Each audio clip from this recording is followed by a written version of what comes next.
2 майдан баштап баардык калктуу тейлөө борборлорунда жана паспорт столдордо, региондордо жаңы паспортко анкеталарды, электрондук анкеталарды кабыл алуу башталды. Бул жаңы үлгүдөгү паспорттарга элдин арасында кызыгуу өтө чоң. Ошондуктан мына калктуу тейлөө борборлорунда өтө көп кезектер болуп атат. Bir күндө 1,5 миңге чейин киши келип атат. Бул мындай болгон эмес тарыхында. Эң көп дегенде 1100 киши болгон. Эми кечээ мына калктуу тейлөө борборунда Бишкекте 1,5 миң киши болду.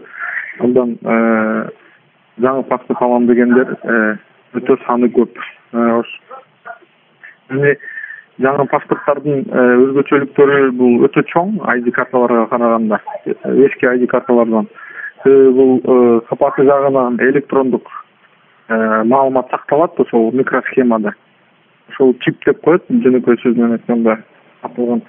Анын ичинде жаран тууралуу баардык маалыматтар бар. Анын аты жөнү ушул 20га жакын жаранга тиешелүү маалыматтар бар. Ошол анын ичинде үй бүлөлүк абалы, жашаган жери, электрондук кол тамгасы, сүрөтү, манжаларынын көчүрмөсү, улуту, өз каалоосу боюнча окшогон маалыматтар сакталат.